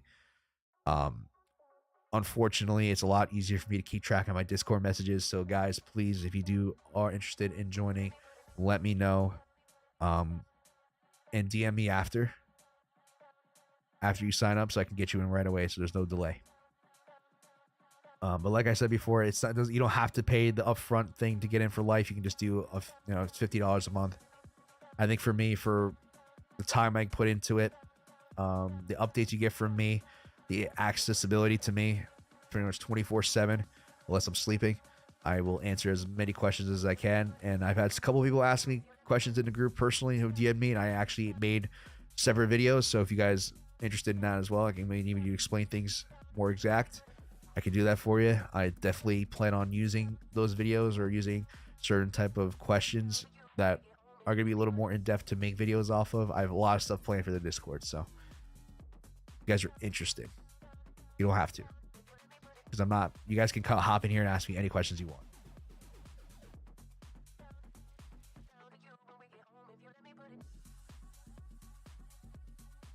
Holy shit, we hit the 2-hour mark. Thank you guys so much for hanging out with me. I think there's a couple, there's a decent amount of guys in here hanging out. So thank you guys so much for stopping by, listening, tuning in, asking questions, engaging in good conversation. I love talking to you guys. I really appreciate every moment of this. If it wasn't for you guys, I wouldn't be here. So thank you guys so much for this. Can't wait to grow with you guys. Hopefully help you guys out along the way. It really means a lot to me.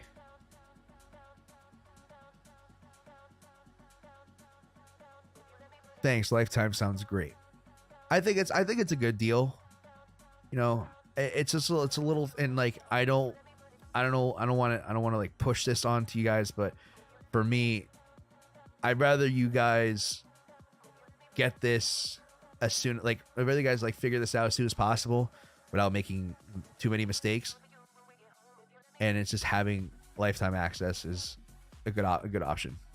It is a little bit, but it's 3 months worth for a lifetime. So all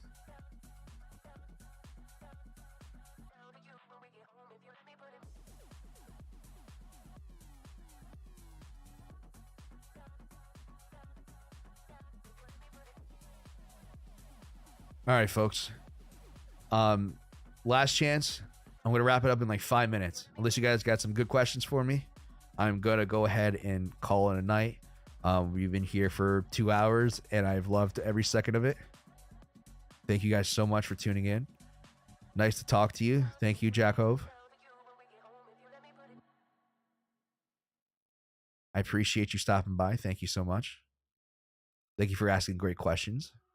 Thank you everyone here for tuning in, asking great questions. Like I said, this is just a final last call. If you guys don't have anything for me, I will see you guys on Wednesday. And if you guys have been watching this, hanging out with me in its entirety, thank you so much. If you guys haven't subscribed, I appreciate you guys giving me a sub. Like the video, comment if you haven't. My goal is to get monetized by, I would say, February. For me, that's been a calendar year of when I first started streaming back in October, but I took like a 3-month break after going through some shit. Had some very tough things I had to stomach and go through. Wasn't a good time, so I took a break from streaming. Came back around February, and I've been active ever since. So my goal is to get monetized. I think it'll be freaking amazing. So if you guys would go ahead and help me out with that, go ahead and like the videos, comment, subscribe if you haven't.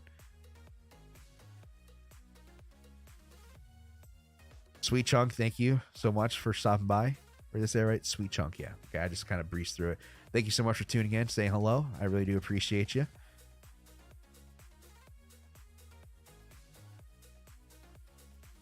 That's going to be my next homework assignment.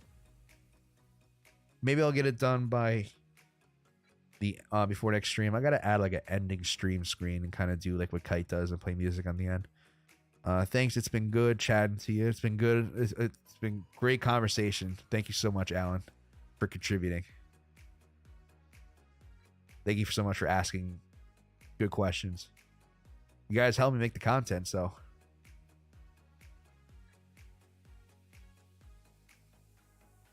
I appreciate every single one of you. I gotta get good at streaming more by getting good practice. I need to practice streaming for extended periods of time, because right now my eyes are like hurting. Reading chat, I got that light in my face.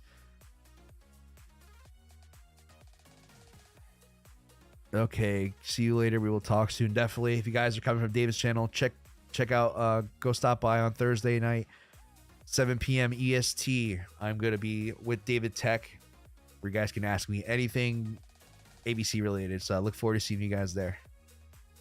Good night. See you. Yep. Use blue light glasses. Help me a lot. Unfortunately, I am blind. Maybe I can get like a filter for these things, but these are prescriptions. I am absolutely blind. Like, I think, yeah, I can't even read chat without these. The screen would have to be like this close to my face in order to me to read. If I can find a good filter for it, I definitely will look into that. But I appreciate you. Appreciate the suggestion.